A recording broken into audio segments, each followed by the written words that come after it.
Hello, fourth grade, and welcome to Lesson 2 of Unit 1. We are going to be working on the lesson titled Energy Change in Collisions. So we're going to go ahead and get started. For page 20, we're going to read through this little scenario, decide which one of the friends we agree with most, write our answer and explain. Then we're going to jump in to page 21 and watch the video of the car crash, and we're going to write down any questions that we have. So watch carefully, make sure you're writing down your questions as you go. Look out! It's a good thing I'm designed to do that, or that would really hurt. I'm Gadget. I was designed to take impacts like that again and again, so engineers can study what happens to real people in a crash. If I do my job right, those engineers can make cars safer for everybody. You see, I'm filled with sensors that record all the movement data from the crash. Every time I hit my head, or my body, they can understand how to better design a car to protect people from serious harm in a crash. And a crash can be pretty scary.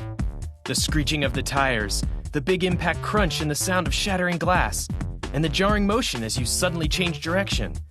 Wow, it can be a blur. It's a good thing they designed super smart gadgets like me to learn from. It's my turn again. See ya!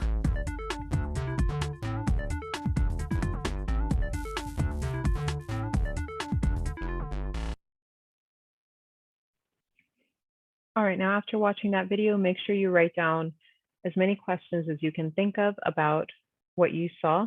Then you're going to be reading about the biomechanical engineer and answering questions about that on page 22.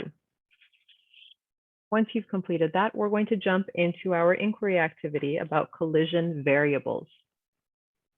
So we're going to stop and think about how will different types of balls react when they collide with a hard surface. So we're going to have 3 different types of balls that we're going to use. A meter stick, we're going to come up with our prediction about what we think will happen when you drop each kind of ball on a hard surface. And then we're going to test it out and record our data on page 24. Once we've completed that, we're going to jump into page 25 and review our vocabulary for this lesson. Now, our vocabulary is going to be contact force, non-contact force, gravity, energy transfer, conservation of energy, and inertia. So we touched on contact and non-contact forces briefly in lesson 1. We're going to talk about them more in lesson 2. A contact force is a force that results from the interaction of 2 objects in contact with each other.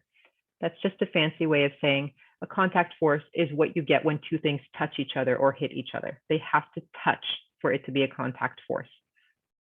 A non-contact force is the opposite.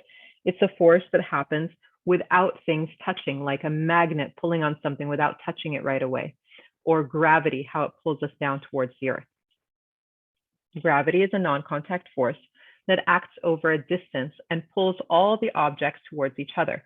So gravity pulls all of us back down towards the earth, pulls us and the earth together. Energy transfer.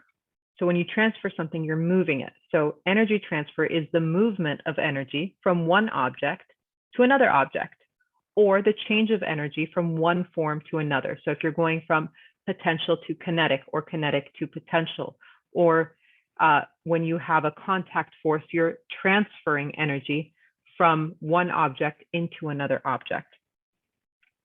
Now, the conservation of energy, this theory says that energy can change form, but it cannot be created or destroyed. So the energy is always there.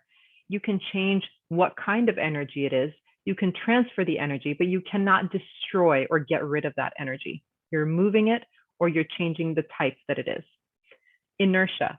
Inertia says that is, I'll read the definition for you and then I'll explain it. The tendency of an object in motion to stay in motion, or an object at rest to stay at rest. Inertia means if something is moving, it wants to keep moving. Or if something is stopped, it wants to stay stopped. The only way you can change that is if you apply a force. So if something is moving and you want to stop it, you have to apply a force. You have to put something in its way for it to come in contact with to make it stop. Or if something is stopped, you need to apply a force on it to get it to move. So if you have a ball that's just sitting on the floor and you kick it, you need to apply that kick, that push force to get it to move.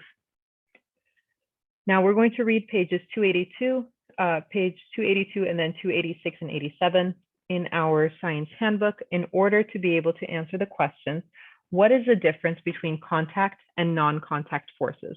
Now we did read this in our previous lesson. And we read about it in the definition. You can definitely stop and take a look at these pages. They are ones that we've already read before in your textbook. We're going to move on and jump into our next reading. So the question for page 282 is, what is the difference between contact and non-contact forces? For the reading on 286 and 287, our questions are asking, what effects does Earth gravity have on objects that are on Earth? Give an example of this effect. And what is friction? So let's go ahead and jump into these pages. We're going to open our science handbook. We're going to jump to page 286, or if you have your textbook with you, you will flip to page 286 in your textbook, and we're going to read. Gravity is a non-contact force that acts over a distance and pulls objects towards each other. The pull of gravity between two objects depends on two factors. So that means how much energy or how strong the pull of gravity is depends on two different things. The first thing is the amount of matter in the object. The second thing is the distance between the objects. So matter basically means the stuff that something is made up of. So we're not just talking about size, because you can have a balloon or you can have a small rubber bouncy ball. The small rubber bouncy ball is going to have more mass than the balloon because it's solid, it's rubber even on the inside. A balloon is empty on the inside, it just has air in there. So the more mass something has, now we're not talking about weights here, even though it's easy to think about it in terms of weight because we're all here on Earth. Your weight is how much gravity is pulling you towards the Earth. But if you were to go see how much your weight is on the moon, your weight is going to be a whole lot less because there's much less gravity on the moon. So your mass stays the same no matter where you are. Your weight changes, however. So gravity's pull depends on the mass of an object and the distance between the objects. So the closer you are, the stronger that pull is going to be. Objects with more mass have a stronger pull. For instance, the mass of Earth is huge. Its strong gravity pulls on all the smaller objects near it, holding everything around us to the Earth's surface. The direction of the force pulls towards the center of the Earth. We exist completely within the Earth's gravity, so we sense the pull and identify the direction of it as down. The force is what keeps your feet on the ground. Gravity is also stronger when objects are closer together. The moon is less massive than the Earth, so its pull is weaker. But you cannot sense the gravity of the moon because it's also far away. As objects move apart, the pull of gravity between them is weaker. So the farther they are apart, the less that pull is. The closer they are, the stronger that pull is. The pull of gravity between the Earth and the moon causes tides. The pull of the moon's gravity acting on Earth's oceans is stronger on the side of the Earth that's facing the moon. This imbalance causes Earth's water to bulge on the moon's facing side. A bulge also forms on the side facing away from the moon. The water level rises where the bulge is, causing high tides, and falls when it's not, causing low tides. Friction. Jogging on an icy sidewalk would be dangerous because the ice is so slippery. Jogging on a rough sidewalk is easier because there's more friction between your shoes and the sidewalk. Friction is a force that opposes the motion of one object moving past another. Friction keeps your shoes from sliding out from under you on regular sidewalks. In this case, friction is helpful. Friction is not always helpful, though. Friction causes machine parts to wear out if they rub against each other. It causes tires to wear out from rubbing against the road. Vehicles that produce a lot of friction rubbing against the road and the air require more fuel energy to keep them moving. More fuel for energy to keep them moving. Friction depends on the surface of the two objects and how hard the objects are pushed together. Smooth surfaces usually have less friction than rough surfaces. Friction increases when the surfaces are pressed together with greater force. Friction also increases with the weight of objects on one another. Friction between two surfaces produces heat. You can feel this heat if you rub your hands together very fast. Friction explains why it helps to rub your hands together to warm them on a cold day. So let's go over this. Friction acts in the opposite direction that you are moving. So if you're rubbing your hands together, you can feel that push against your hands. It's pushing in the opposite direction. It's slowing your hands down. Now, if you were to rub your hand across like the ice in an ice skating rink, you'll feel that it moves over it very smoothly. There's very little friction because it's a very smooth surface. But if you rub your hand over a carpet, there's a lot more friction and your hand does not move over it as smoothly. Now, if you're running your hand over something lightly with very little force, you'll move over it a lot more easily. But if you're pushing down with a lot of force, then it's a lot harder because when you push those objects together, you're creating more friction. You can feel the friction a lot more strongly that way than if you were trying to move across it very lightly. So for number 2, what effect does Earth's gravity have on objects on the Earth? Give examples of this effect. And number 3, what is friction? So that'll take us to the end of page 25. On to page 26, we're going to read pages 302 and 303, and we're going to answer the questions, what does transforming energy mean? What does transferring energy mean? Describe the transformation of energy between kinetic and potential energies using a roller coaster as an example. So those are going to be our questions for the reading, and then we're going to take a look at another digital activity to answer question number 7 on page 26.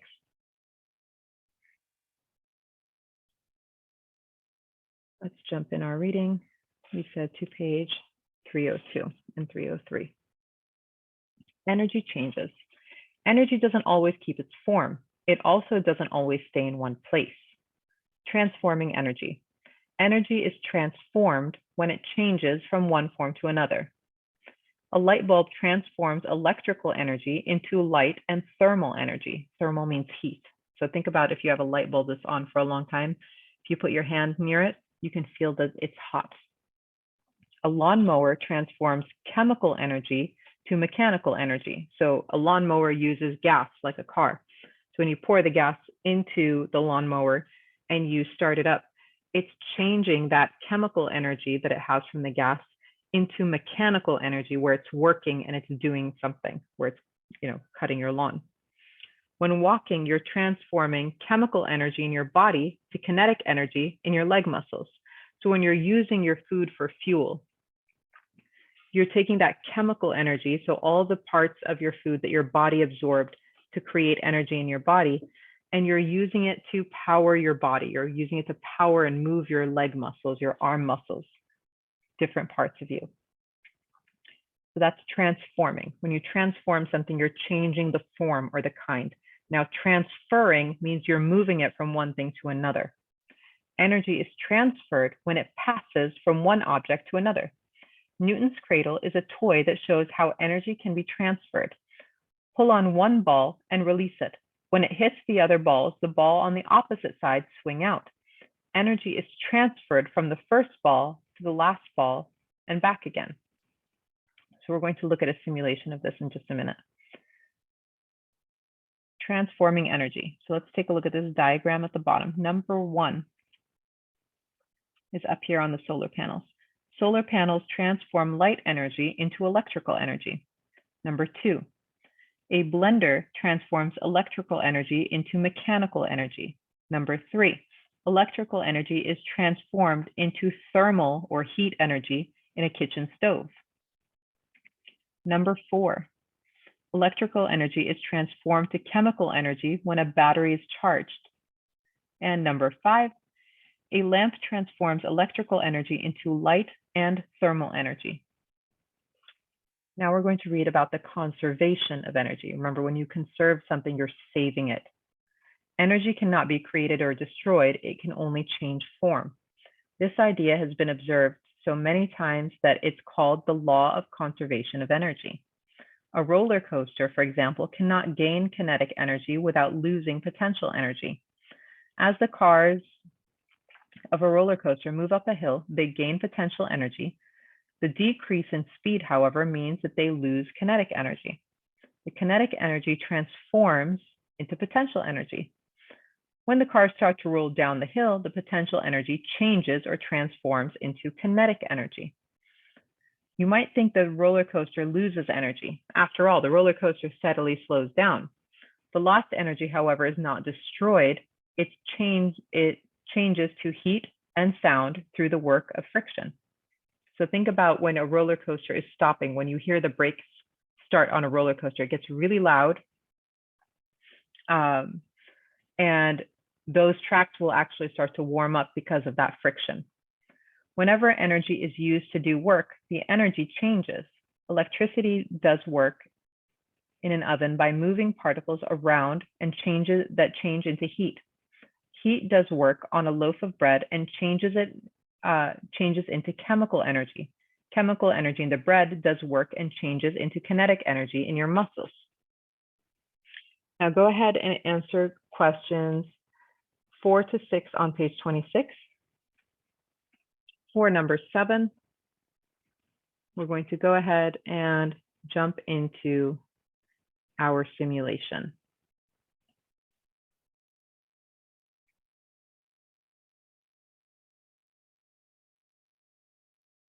We're going to watch about the conservation of energy.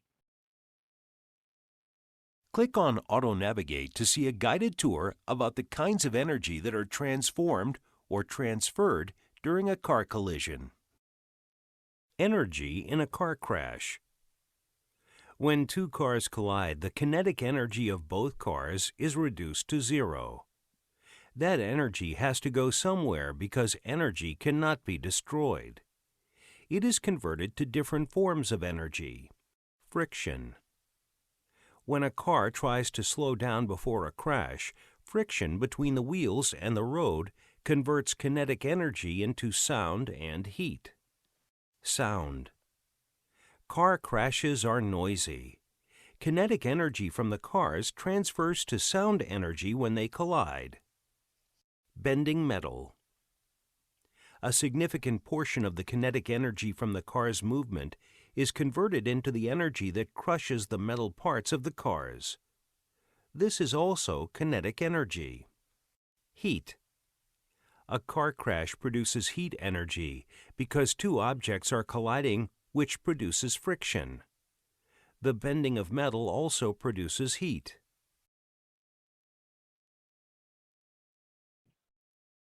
All right, now that we finish listening to this interactive, this digital interactive activity about the conservation of energy, we're going to answer question number 7. It says, what happens to the kinetic energy from moving cars when they collide? So that was one of the first things that they talked about. You can go ahead and rewind and go back so that you are able to re-listen to it in case you forgot. Next, we're going to move on to page 27, and we're going to read a handout called Inertia and Momentum about how forces act on objects. And we're going to answer the questions after we finish the reading. Now, our questions for this section,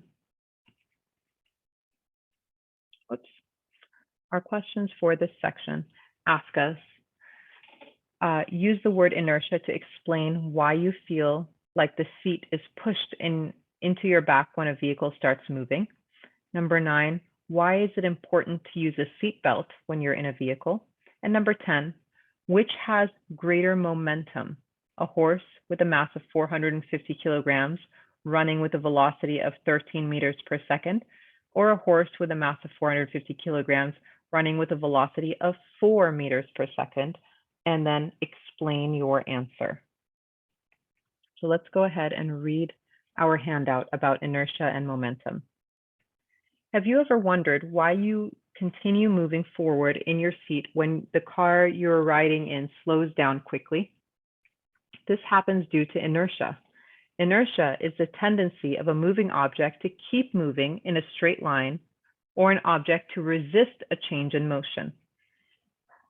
If an object is moving, then it wants to continue to move. If the object is at rest, it wants to remain at rest. So think about when you're in the car and someone pushes on the brakes of the car really fast and you feel your body kind of keep going forward. That's because your body wants to keep moving in the direction that it's in. A force needs to act on an object to change the object's inertia. Look at the picture of the toy car and the red block below. The car and the block are moving together at the same speed. When the car collides with the wood block, the car's inertia is changed. The force that the car applies on the block and the force that the block applies to the car are equal, so the car stops. This causes the car's motion to stop. Notice what happens to the red blocks, though. The blocks continue to move forward after the motion of the car stops due to the block's inertia. The block is not acted on by any force to change its inertia. You continue to move forward in your seat when you're in a car, and it slows down because you have inertia. So think about why this is important. Why is it important that you wear a seatbelt in the car to keep you safe?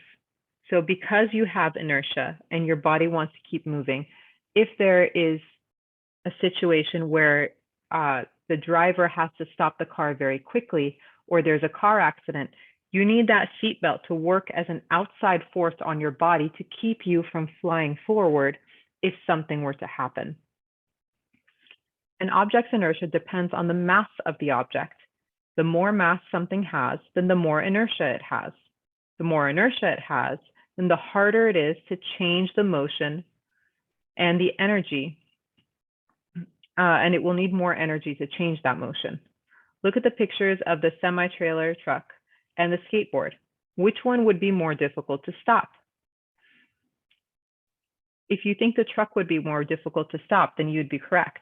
The truck has a larger mass than the skateboard, so the truck has more inertia. It would take more energy to stop the truck than the skateboard.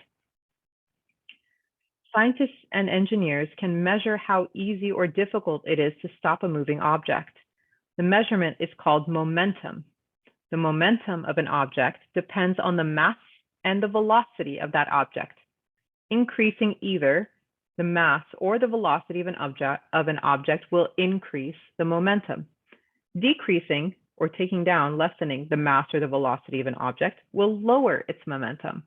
Look at the table to see how a change in mass, velocity, or both affects momentum.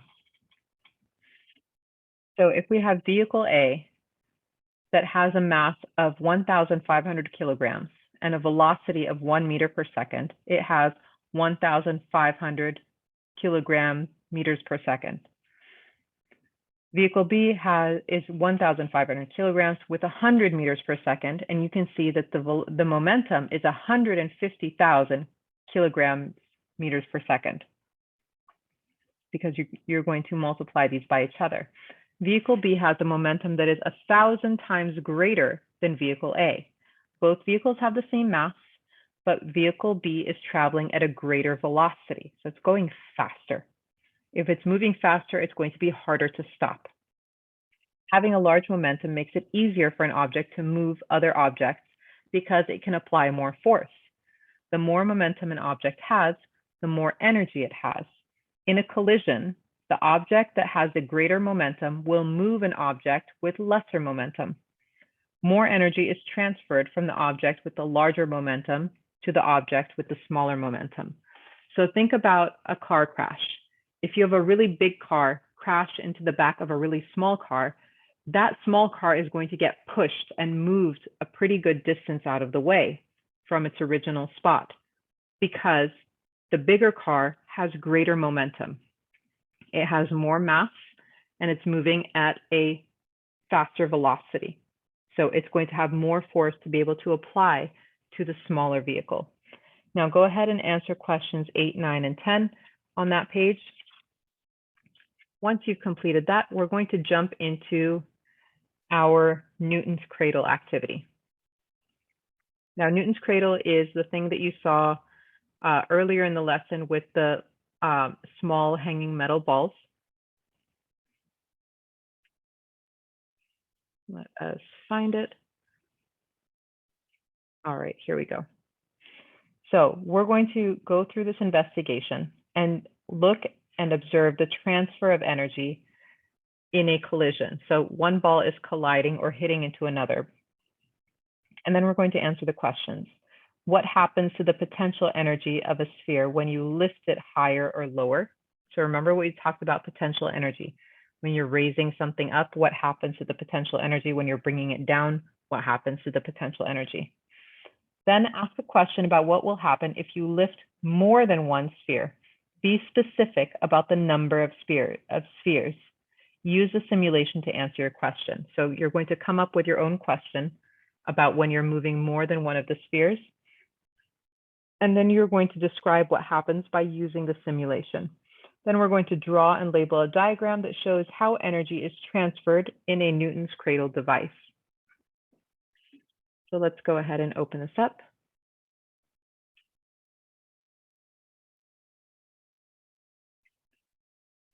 So our graph over here, or our chart area, is going to be the energy of the first sphere. We're going to look at the potential energy. We're going to look at the kinetic energy. This will let us pick how many of these spheres, the little balls, we're going to pull up. We can show the kinetic, and we can show it in slow motion if we need to. So first, let's play it regularly. Let's say we pull it at an angle. We'll keep it at the 45-degree angle, and we're going to hit play. Now watch what's going on. Now, if I put it in slow motion, watch what's going on to the energy. You see it transferring through all of those spheres until it gets to the last one. Pay attention to what's happening with our graph. As the kinetic energy goes up, the potential energy goes down. As the potential energy goes up, the kinetic energy goes down. Now let's reset it. What if I want to drop it from a greater angle? So let's say I drop it from 65 degrees instead of 45. We'll start it off in slow motion so that we can watch and see. So pay attention to what's going on the graph. Pay attention to what's going on the Newton's cradle device. More energy is being used. You see that the spheres are bouncing higher. Now with each bounce, the height is going to be a little bit lower. It's going to be a little bit less energy each time because that energy is slowly being transferred into potential energy. So if we reset that, we can go back to, for example, our 45-degree angle, and let's try picking up two of the spheres. Now, what do you think is going to happen if we swing two spheres instead of one? So when we swung one up, one came out of the other side. Let's figure out what happens when we swing two spheres at a time. So let's do it in regular speed, not slow motion, and then we can slow it down. So now you can see that two spheres are coming up on either side. If I slow it down, you can see the energy transfer in between. Now, what if I have three spheres? Same thing is going to happen. That energy is going to transfer. Three spheres are going to pop up on the other side, and so on.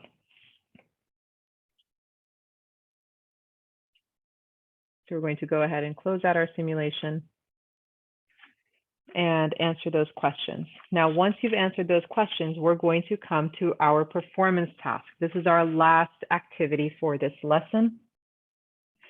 And you are going to be tasked with protecting an egg. So as a biochemical engineer, you are going to design a solution that protects people. Biochemical engineers work on cars and use crash test dummies to test their different protective designs. What you're going to do is your crash test dummy is going to be a raw egg. You are going to figure out a way to protect that egg from breaking when you drop it from a height of 2 meters. So that's about 6 feet up. So you're going to have different materials that you're going to use. Let's go ahead and open your protect an egg activity. You're going to have a container, different types of materials you can use to try and design a way to keep your egg safe if you're dropping it from a height of 2 meters. You're going to follow through the directions, draw a model of what you came up with, your design, and then you're going to answer the questions on page 31, and then on page 32, it asks you to think about the video of the crash test dummy from the beginning of the lesson, explain what's happening to the energy during the collision. Once you've answered that question, you are done with lesson 2. If you have any questions, definitely let me know. Otherwise, I hope you guys have an amazing day. Take care. Bye-bye.